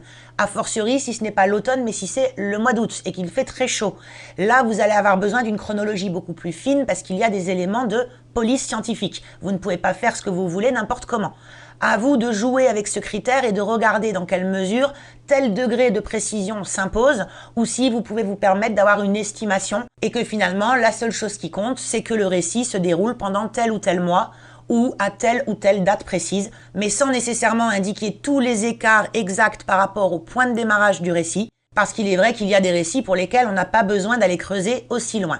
Alors ceci dit, moi j'ai tendance à être plutôt partisane du qui peut le plus, peut le moins, et c'est vrai que pour l'ensemble de mes récits, j'ai tendance par défaut à appliquer ce traitement-là avec tout le détail, quitte à ne pas m'en servir une fois que je suis en phase d'écriture, parce que finalement tel détail n'est pas absolument indispensable. Mais au moins je l'ai, et ça m'évite de remonter en début de texte à chaque fois pour recalculer mes écarts et m'assurer que ce que je raconte n'est pas mathématiquement débile. Et c'est vrai que ce qui est fait n'est plus à faire, donc pourquoi pas, si vous voulez étaler tout ça dès le début avec les écarts indiqués et ensuite les exploiter ou pas, moi je vous dis comment j'ai tendance à procéder et ensuite c'est à vous de voir si vous voulez vous approprier ça de façon un petit peu différente ou pas, en fonction de votre situation particulière.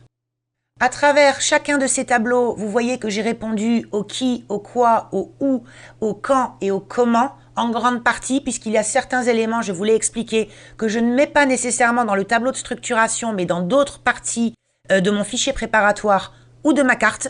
Par exemple, je me remets sur la carte du monde de Dortimlin. Je ne suis pas obligée, dans mon tableau de structuration, de rappeler dans le détail que Alcine est une zone pleine de désert. Sur la carte, c'est amplement illustré. Je l'ai en plus dans les autres onglets de mon fichier Excel, avec une description de la zone et de la capitale. Ce qui fait que dans mon tableau de structuration, je n'ai pas nécessairement besoin dans la colonne des lieux d'aller indiquer sable, arbre, mer, etc. J'ai tout ça dans d'autres onglets, je l'ai dans ma carte et ça me permet d'être dans un mode beaucoup plus visuel qui, moi, va me correspondre. Vous, par contre, avec votre tableau, si vous êtes sur un roman en plus qui est beaucoup plus réaliste, où il n'y a pas tout cet univers fantasy, vous allez peut-être vouloir dans la colonne des lieux ici, ajouter certains des éléments dont je vous ai parlé dans la première partie, qu'il s'agisse du décor, de la météo, de la végétation, de tous les éléments qui vous seront utiles. Moi ici, c'est vrai que c'est lapidaire, parce que je n'en ai pas besoin, j'ai les informations à un autre endroit. Donc je n'ai pas dupliqué ça, mais si je devais le faire, je pourrais le faire et j'irais ajouter ça ou dans la case, ou avec un commentaire, comme je l'ai fait ici. Et je fais souvent ça dans mes tableaux Excel d'ailleurs, qui est que quand mes cases deviennent trop grosses et que je n'y vois plus rien parce qu'il y a trop de contenu, je rajoute les éléments complémentaires avec des commentaires. Pour ceux qui n'ont pas l'habitude, sur Excel, c'est un clic droit et vous faites insérer un commentaire. Et là, l'avantage, c'est que vous n'en avez pas plein les yeux, vous ne regardez les contenus supplémentaires des cases que quand vous passez la souris dessus. Ça vous permet quand même d'alléger un petit peu le tableau. C'est quelque chose que j'ai tendance à faire habituellement. Là, je n'ai laissé qu'une occurrence parce qu'en faisant le copier-coller de mes contenus pour ne garder que certaines parties, j'ai perdu mes commentaires, je n'avais pas envie de tout redupliquer manuellement, c'était beaucoup trop long. Et ça n'avait pas grand intérêt pour cette vidéo. L'important, c'est juste que vous sachiez que la fonction existe, que vous pouvez vous en servir pour compléter vos éléments avec des petites choses qui sont moins indispensables, mais que vous voulez à tout prix garder sous les yeux. Ça, c'est pour ceux qui utiliseront Excel ou équivalent. Et si vous utilisez d'autres modes d'organisation ou d'autres outils, n'hésitez pas à reproduire un petit peu ce principe en ayant des informations visibles au premier niveau et des informations un petit peu plus cachées auxquelles vous pouvez accéder avec telle ou telle fonction. Dans le tableau, pour moi, le « où » est donc un petit peu limité, mais c'est normal. Le « quand », je vous en ai parlé. Le « quoi », c'est l'action principale avec tous les éléments importants dedans et les objectifs narratifs secondaires qui viennent compléter tout ça. En sachant que dans mon cas, les introductions de chaque chapitre appartiennent également au « quoi », en grande partie.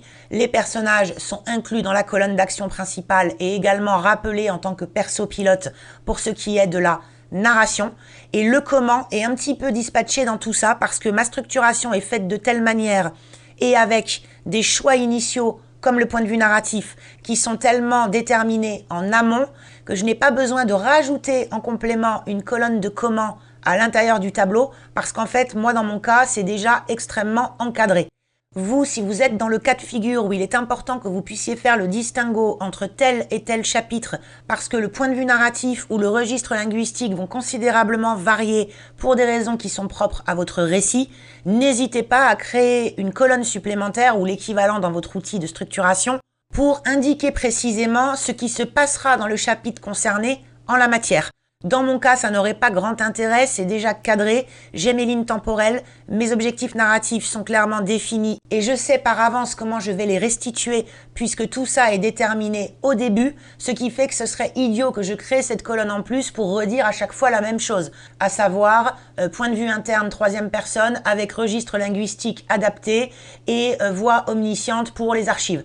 Je pourrais le faire, effectivement, j'aurais pu créer cette colonne et l'indiquer, mais pour moi c'est évident parce que c'est inclus dans la manière que j'ai eu de concevoir l'ensemble du récit. Mais il y a des cas où c'est quasiment indispensable parce que notamment vos points de vue vont varier tout du long et il est essentiel que vous puissiez vous repérer dans le récit, que vous sachiez entre autres qui va parler. Voilà, donc mes tableaux sont faits pour moi, pour mon projet, pour cette trilogie dans un cadre bien précis. L'idée c'est de vous en inspirer pour pouvoir reproduire les choses qui, selon vous, correspondent à votre projet pour que ce soit pertinent. Il est probable qu'il y a des choses que moi j'ai notées qui ne vous seront d'aucune utilité, d'autres qui pour vous vont être importantes que moi je n'ai pas jugé bon de mettre ici parce que ça ne me servait à rien, que ce n'était pas compatible avec ce récit-là spécifiquement. Donc ça c'est vraiment à vous de le voir. L'idée c'est simplement qu'en remplissant ce tableau, vous puissiez le parcourir facilement, que vous ayez tout sous les yeux, au moins l'essentiel, que vous puissiez facilement vous rendre compte si oui ou non il y a des chapitres disproportionnés. Est-ce que certains sont trop pauvres, trop riches, trop boursouflés à certains endroits? Est-ce que quand on consulte l'enchaînement de toutes les actions du récit, c'est cohérent? Vous savez que c'est un terme que j'aime beaucoup. Donc est-ce que c'est cohérent? Est-ce que c'est harmonieux? Est-ce qu'on trouve une certaine logique générale quand on prend ce recul et qu'on regarde le tableau et sa manière d'orchestrer l'ensemble des événements de l'histoire pour en faire le récit, puisque c'est ça, encore une fois, qui est tout l'objectif de la structuration. Est-ce que tout ça a du sens quand vous le regardez? Et vous allez pouvoir le peaufiner autant de fois qu'il le faudra jusqu'à arriver à une certaine stabilité où vous vous dites c'est bon, là c'est prêt, je peux y aller, l'écriture n'est plus loin, j'ai tous les éléments et je peux même les transposer à l'intérieur de mon fichier d'écriture. Et c'est ce que moi j'ai tendance à faire systématiquement. C'est aussi pour ça que des fois je n'indique pas tous les détails de tout à l'intérieur du tableau de structuration. Pourquoi? Eh bien tout simplement parce que dès que j'ai atteint le point où j'estime que j'ai tout le matériau qui est bien orchestré, que c'est solide et que je n'aurai pas de problème ni de cohérence, ni de chronologie, ni d'oubli, ni quoi que ce soit, j'ai tendance à prendre une petite partie des éléments d'action principale et d'objectifs narratifs secondaires pour aller les copier-coller dans mes chapitres. Je les dispatche, c'est-à-dire qu'en fait, je vais à l'intérieur de mon fichier, j'ai déjà prévu toutes mes rubriques à gauche, je reprends en fait ce que j'ai dans le tableau. Si on regarde ici, vous voyez, on a Narié, un ordre, Apis et Laliel, Amior, et si je retourne là, on a Narié, un ordre, Apis et Laliel, Amior, etc. Donc je prépare ma structure aussi dans mon fichier Word. Je travaille d'emblée avec ce que j'appelle la maquette source, c'est-à-dire un fichier propre qui me permettra à la fin de ne perdre aucun temps de conversion en numérique ou de préparation de la maquette papier. Ça va aller très vite. Ça, c'est tout le sujet de ma formation sur les maquettes. Et le fait de travailler comme ça me fait gagner énormément de temps à tout point de vue, ce qui fait que dès le démarrage, je place toute ma structuration à l'intérieur de mon fichier Word.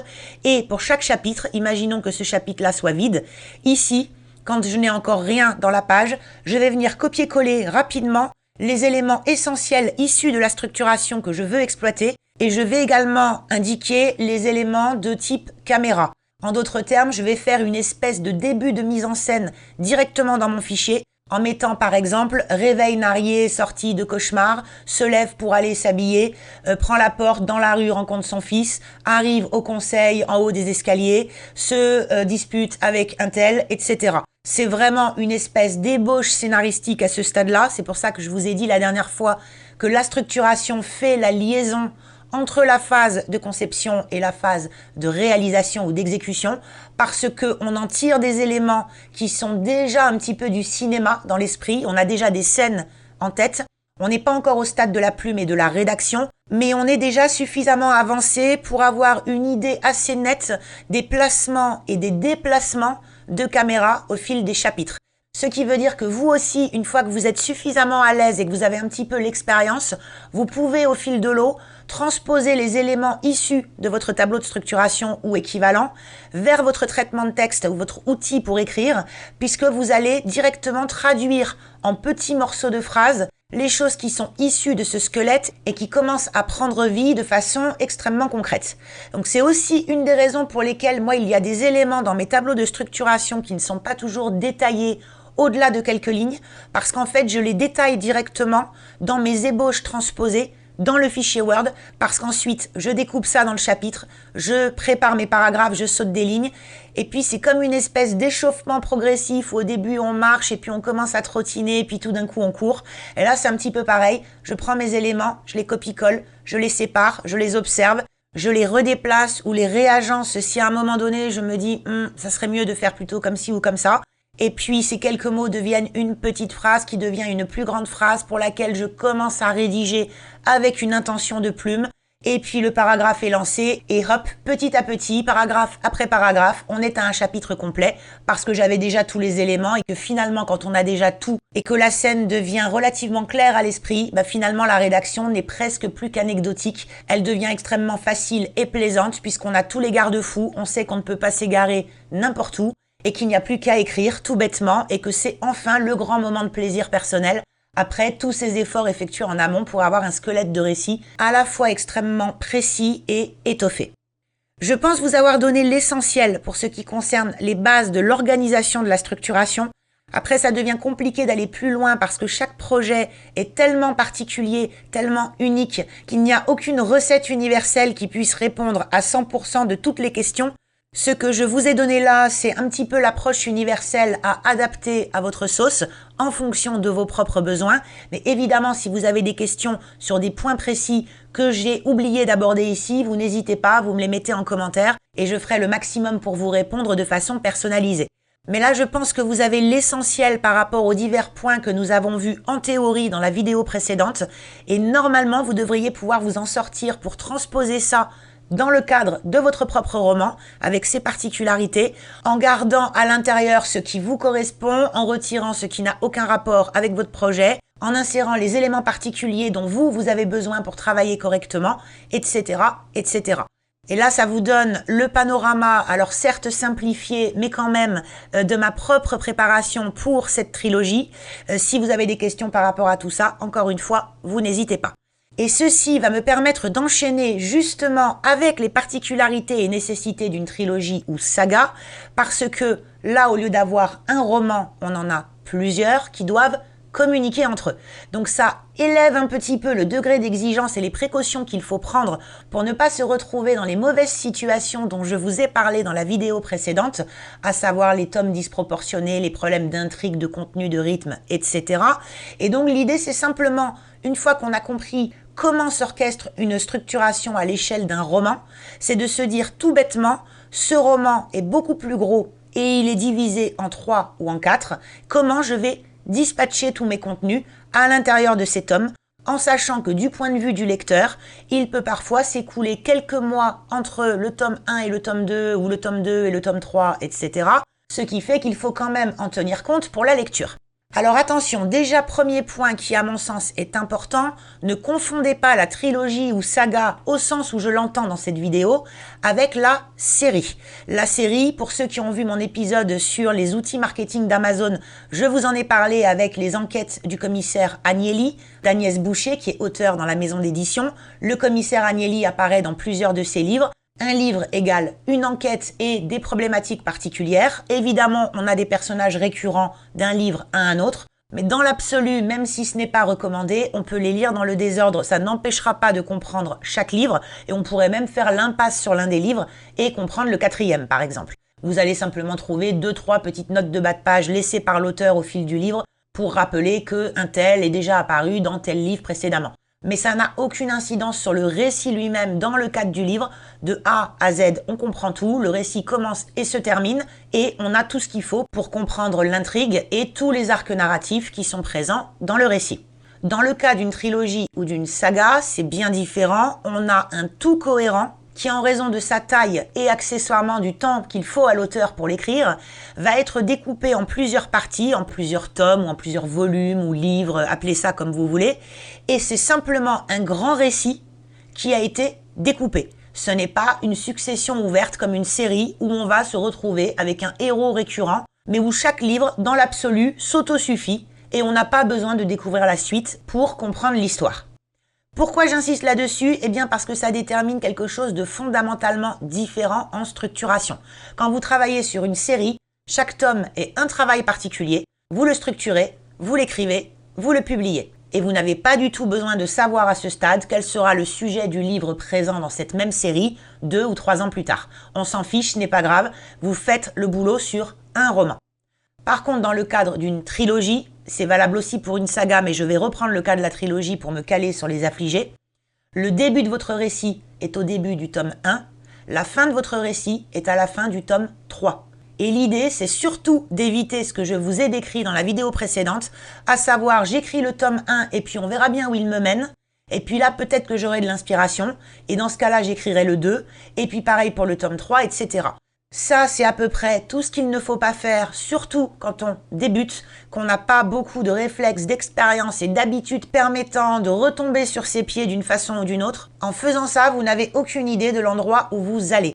Donc il faut vraiment concevoir votre trilogie ou saga comme un tout cohérent, que vous allez dispatcher exactement comme vous le feriez pour un seul livre, et c'est simplement ensuite que vous allez découper toute cette histoire en 3 ou 4 tomes de taille à peu près équivalente et qui respectent les arcs narratifs que vous aurez insérés à l'intérieur. Et je vais vous en parler juste après. Mais l'idée, c'est vraiment ça. Une trilogie ou une saga, c'est un seul gros récit qui est découpé en plusieurs parties. Ce n'est pas une succession d'éléments d'une série pour lesquels on s'en fiche de savoir ce qu'on fera plus tard. L'important, c'est le tome sur lequel on est en train de travailler. Faites bien cette distinction, ça vous évitera pas mal de déboires. Comme je l'ai déjà dit à plusieurs reprises, parmi les particularités et nécessités d'une trilogie ou saga, on retrouve les besoins d'équilibre de taille, de rythme et de densité d'un tome à l'autre. Je ne m'étends pas trop dessus, j'en ai pas mal parlé dans la vidéo précédente, je vous ai même donné quelques exemples, et ça vous devez le garder en tête, et c'est pourquoi il faut tout concevoir en amont, parce qu'autrement vous pouvez à peu près être certain que vous aurez des disparités d'un tome à un autre. Ensuite, deuxième nécessité propre aux trilogies et sagas, c'est que vous avez besoin de liaison entre les tomes, entre la fin du tome 1 et le début du 2, la fin du 2, le début du 3, etc. D'une part parce qu'il faut gérer vos arcs narratifs à l'échelle de l'ensemble, mais d'autre part ne pas oublier que pour le lecteur, dans certains cas, il peut s'écouler plusieurs mois entre le moment où il referme le tome 1 et celui où il ouvre le tome 2, et ça, il faut en tenir compte, il va avoir oublié des choses, il ne sera plus dans l'énergie, dans la dynamique de la fin du tome 1, et il faut prévoir une espèce de conclusion temporaire à la fin de ce premier tome pour relancer l'intérêt au début du tome 2 tout en rafraîchissant la mémoire du lecteur, raviver ses souvenirs d'une certaine façon et maintenir et relancer si nécessaire son intérêt avec d'autres événements qui vont se dérouler à partir du tome suivant. Cette liaison est donc indispensable, on ne peut pas tout laisser ouvert, on ne peut pas non plus tout refermer et repartir de zéro, ça n'aurait pas de sens, c'est le même récit, mais il y a une espèce de petit passage comme un pont entre les deux qui doit être respecté. En complément, n'oubliez pas que les thèmes présents à l'intérieur des tomes peuvent évoluer parce que les personnages prennent de l'épaisseur, que le récit avance et que les choses peuvent par exemple se précipiter. Si je reprends l'exemple des Affligés, le tome 1 est un peu plus lent, c'est un tome qui prend son temps par rapport aux autres parce que c'est un tome d'introduction. On va être dans une phase de découverte, dans une phase de curiosité générale et de quête, mais on ne sait pas trop où elle nous mène à ce stade-là. Là où le tome 2 est un tome pour beaucoup des plus jeunes parmi les personnages principaux de passage à l'âge adulte parce que les épreuves vont être particulières. Et le tome 3 est lui axé principalement sur le sacrifice. C'est le gros thème de ce tome-là. Ce n'est pas du tout la même ambiance et la même couleur que le tome 1. On a une variation des humeurs, une variation de la psychologie des personnages, mais également du ressenti du lecteur. Les personnages se déplacent, se transforment, gagnent en épaisseur, traversent des épreuves de toutes sortes. Et il est évident que les arcs narratifs qui sont disséminés à l'échelle du récit doivent évoluer avec les thèmes au fil des tomes également, sinon il n'y aurait pas de progression et le lecteur ne comprendrait pas ne serait-ce que l'intérêt de l'histoire. Donc ça aussi c'est important à avoir en tête quand vous structurez tous les éléments au démarrage pour l'ensemble du récit. Quelles sont les phases de présentation, de développement, d'accélération, de conclusion, et tout va dépendre des thèmes que vous abordez à l'échelle de votre trilogie ou saga. Et enfin, je l'ai noté ici en dernier point, il est important de comprendre que chaque tome doit avoir sa propre petite fin, qui est comme une fin temporaire, une fin de liaison, mais qui permet de répondre aux attentes du lecteur en lui donnant des éléments satisfaisants propres au tome concerné.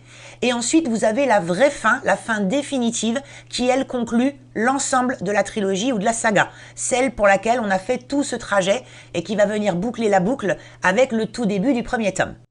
J'ai essayé de vous transposer tout ça dans cette espèce de diagramme qui prend comme exemple une trilogie, type Les Affligés, pour laquelle vous allez vous demander comment lier les tomes entre eux et comment répartir les éléments.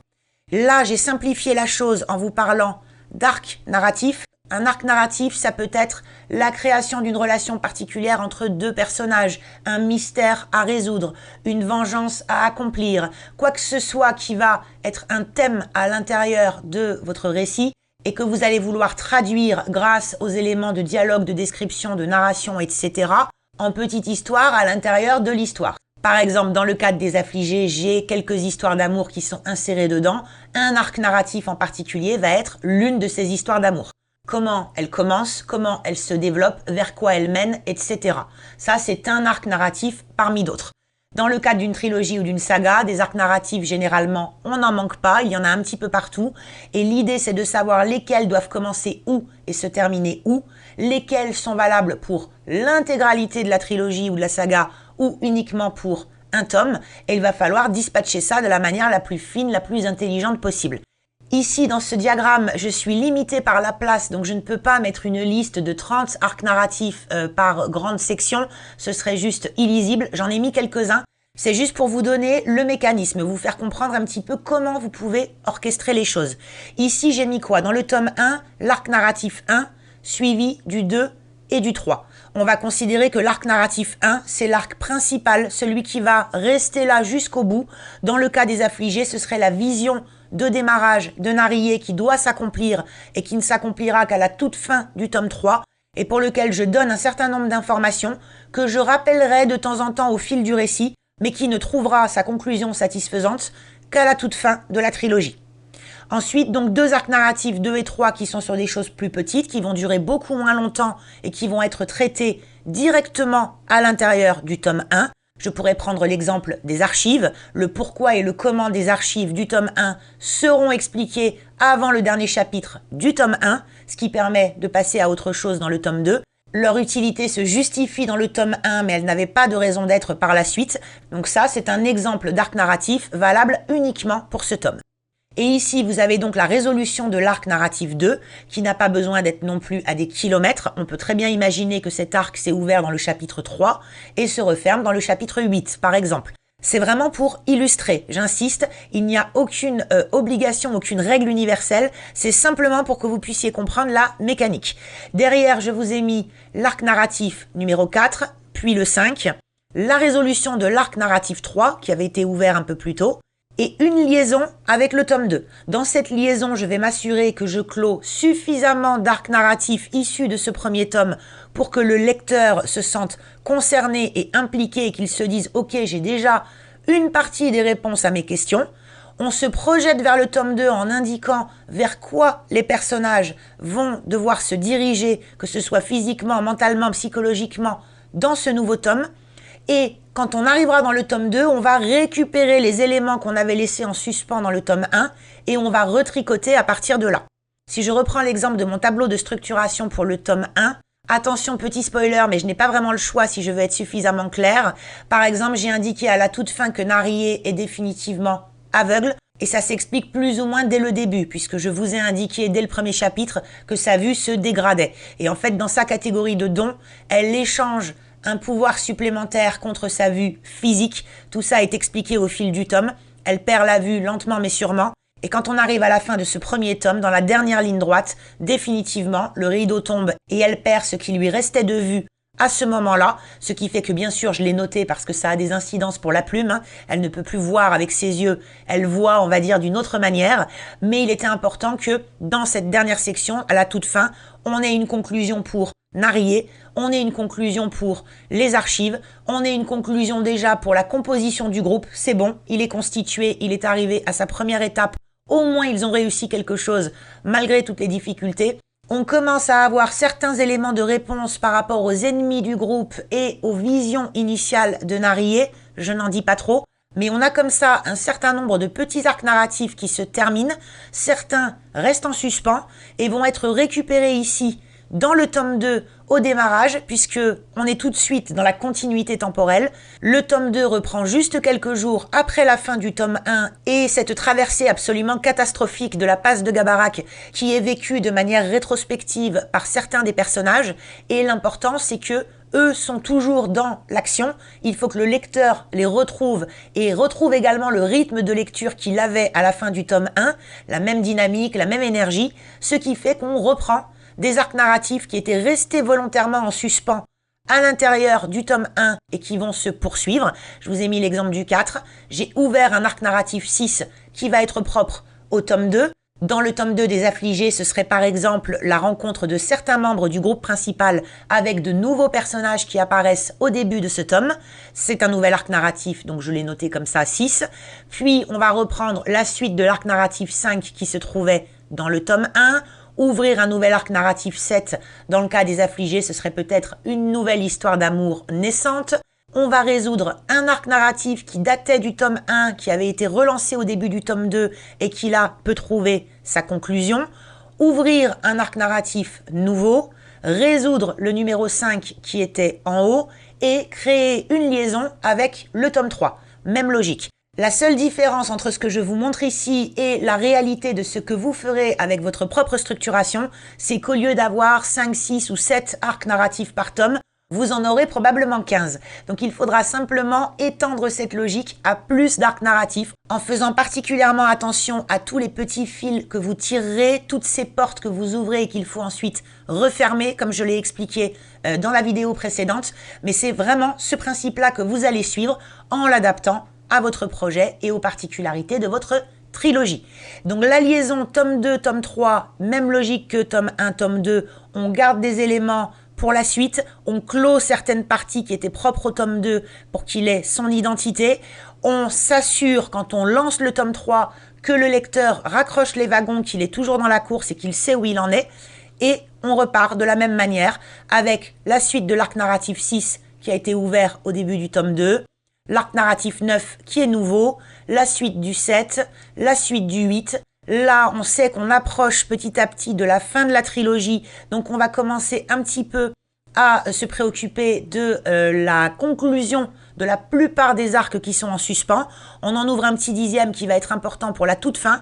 Mais derrière, on résout 6, 7, 8, 9 et 10. Alors, pas forcément dans le même chapitre, hein, je le précise. Ce n'est pas un point, un chapitre. Tout ça, il faut le dispatcher intelligemment. Mais l'idée, c'est qu'on va avoir beaucoup de résolutions qui vont s'enchaîner, puisque plein d'éléments du récit vont arriver à leur conclusion. Donc là, je résous quasiment tout. Et on garde pour la fin la résolution de l'arc narratif majeur. Alors là, je l'ai noté numéro 1, ça pourrait être le 3 hein, dans l'absolu. Il n'est pas forcément ouvert depuis le tout premier chapitre du premier tome, mais généralement c'est quand même plutôt au début. C'est l'arc narratif qui justifie pourquoi le lecteur vous a suivi comme ça depuis 3 ou 4 livres au sein d'un récit complet. Il faut que cet arc soit important, ça ne peut pas être une petite chose, et c'est cette résolution d'un arc narratif majeur qui va constituer la fin réelle et officielle de l'ensemble de votre récit. Ces 3 tomes, on peut dire qu'ils correspondent à un tome d'introduction, de développement et de conclusion. On dit aussi des fois pour le tome 1 un tome d'exposition. Ça revient un petit peu au même. L'idée, c'est qu'on présente le monde, on présente les enjeux, on présente les arcs narratifs de démarrage, on fait en sorte que le lecteur se familiarise avec l'univers qu'on est en train d'animer, avec la plume, avec les points de vue, avec la façon de fonctionner et la mise en scène de façon globale. Ce tome pose donc un certain nombre de jalons, il est important de les respecter par la suite, mais il introduit tout un monde et il va en avoir les caractéristiques. Là où le tome 2, développement, est déjà bien en place, le lecteur a ses habitudes, il sait à quoi s'en tenir. On va généralement, si les choses sont bien faites, constater une petite accélération dans le récit, puisqu'il y a un certain nombre de points que l'auteur n'est plus obligé d'expliquer dans tous les sens. Le lecteur a déjà des points de repère et des habitudes. Donc on développe, on creuse, on va un petit peu plus loin, on tiraille éventuellement le lecteur avec un certain nombre de dilemmes, de problématiques qui vont être un petit peu plus ambitieuses encore. Et dans le tome 3 qui nous mène lentement vers la conclusion, on doit s'assurer qu'on a bien la résolution de tous les arcs narratifs qui sont encore ouverts dans ce tome. Donc là, vous avez une espèce d'idée générale de tout ce qu'il faut avoir en tête pour vous en sortir à l'échelle de votre trilogie ou d'une saga, ce serait la même chose. Il suffirait de rajouter une ou plusieurs colonnes en plus pour les autres tomes de cette saga. L'important, c'est que vous ayez la mécanique générale en tête, qui n'est pas absolue, qui va bien sûr dépendre du genre dans lequel vous vous trouvez. Si votre trilogie est une trilogie de polar, de SF, de fantasy, de fantastique, etc., vous aurez des petites adaptations, ce ne sera pas strictement identique, mais ça vous donne l'idée générale. Faites attention de ne pas cloisonner les tomes totalement.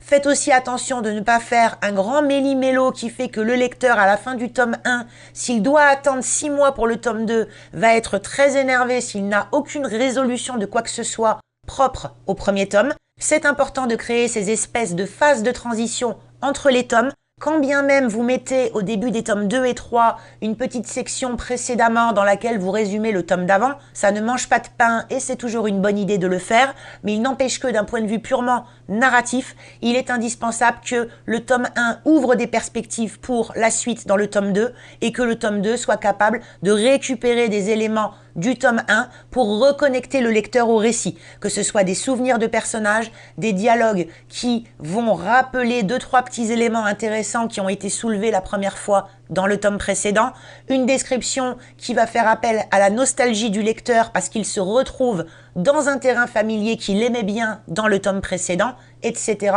etc. Donc pas trop de cloisons, pas non plus un espace totalement ouvert où tout circule et on n'y comprend rien.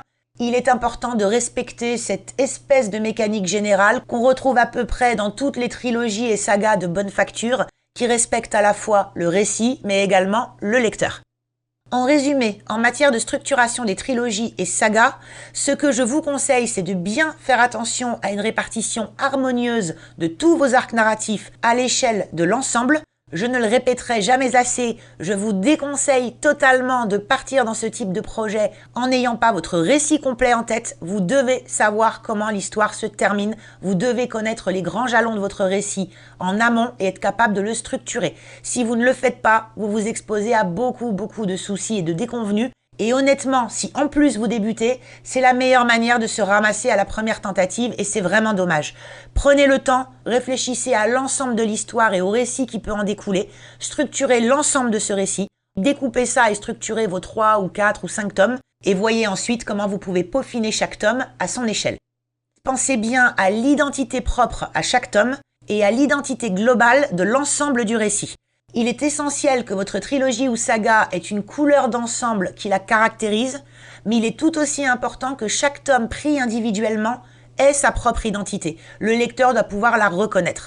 Comme je vous le disais pour les affligés, quand je repense à mes 3 tomes, chacun dans ma tête évoque quelque chose de particulier. Une sensation, une émotion, un adjectif presque que je pourrais utiliser pour qualifier chaque tome parce que les dynamiques, l'ambiance, les relations des personnages évoluent de telle manière au fil des tomes que de façon imperceptible, lentement mais sûrement, il y a quelque chose qui bouge derrière et qui fait que chaque tome a sa propre identité.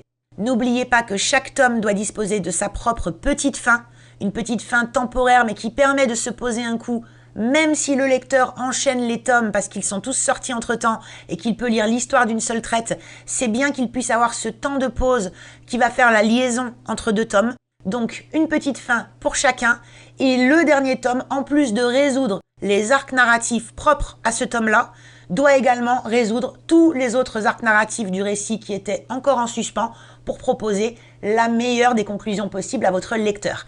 Et c'est pour ça que la fin d'une trilogie ou saga est particulièrement casse-gueule et qu'il faut l'avoir bétonnée en amont parce que le lecteur vous attend au tournant, même inconsciemment. Il veut comprendre jusqu'au bout tout ce qui s'est déroulé dans le tome qu'il est en train de finir, mais il veut également qu'on vienne répondre à ce petit truc qui lui traîne au fond de la tête depuis le 5e chapitre du tome 1, pour lequel il se dit si l'auteur n'y a pas pensé, ça va m'énerver, et quand effectivement la réponse est apportée, eh bien c'est le plus heureux des lecteurs. Et c'est l'un des meilleurs compliments que j'ai eu pour les affligés de la part d'une lectrice, je crois que c'était sur Amazon, qui avait indiqué à la fin d'un très long commentaire que depuis le début du premier tome, elle se traînait des questions en suspens et qu'elle avait eu l'énorme agréable surprise d'avoir toutes les réponses, mais surtout que les meilleures de ces réponses à ses yeux aient été conservées pour la toute fin parce que elle les avait notées, elle ne les avait pas oubliées. Elle craignait qu'éventuellement il y ait une impasse et quand elle s'est rendue compte que non, la boucle était bouclée partout, dans tous les sens du terme, eh bien pour elle c'était la meilleure des bonnes surprises, elle était particulièrement ravie. Et quand j'ai lu ça dans son commentaire, eh bien je me suis dit que tout ce travail de structuration en amont à l'échelle de la trilogie n'avait pas été effectué pour rien et que c'était finalement le meilleur des compliments qu'elle puisse me faire. J'arrive à la fin de ce double épisode au sujet de la structuration. J'espère que vous aurez appris des choses et que ma manière de vous présenter les éléments vous aura d'une part donné envie, vous aussi, de structurer votre projet, mais également d'y parvenir. Et si vous avez des difficultés, surtout, n'hésitez pas à m'en parler en commentaire. Je n'exclus pas le fait de prendre ces questions pour en faire une FAQ, si j'estime avoir oublié trop de choses dans cet épisode. C'était pour moi une vidéo un peu compliquée, ce n'est pas pour rien que je la reportais depuis des années, parce que essayer de partager les méandres de mon propre cerveau à l'écran, dans un tableau Excel, auprès de personnes qui sont en train de travailler sur des thèmes complètement différents d'une trilogie de fantasy, ce n'est pas forcément évident. Et j'espère qu'avec tous les exemples et les commentaires que je vous ai donnés, vous aurez quand même de quoi transposer l'essentiel dans le cadre de votre propre livre. J'espère sincèrement que ce sera le cas, mais n'hésitez surtout pas à commenter en dessous, à m'expliquer votre situation si vous avez un problème en me donnant un maximum de détails pour que je puisse vraiment comprendre votre contexte et vous apporter la réponse la plus adaptée possible.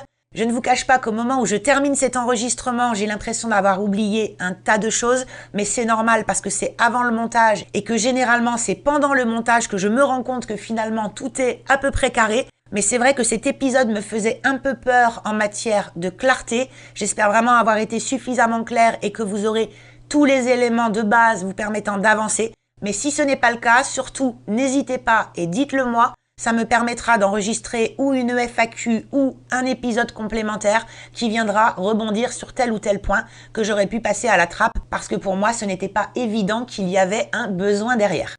Dans tous les cas, dans l'attente du prochain épisode, je ne vous souhaite pas d'excellentes séances d'écriture, mais plutôt d'excellentes séances de structuration. Je compte sur vous pour jouer le jeu.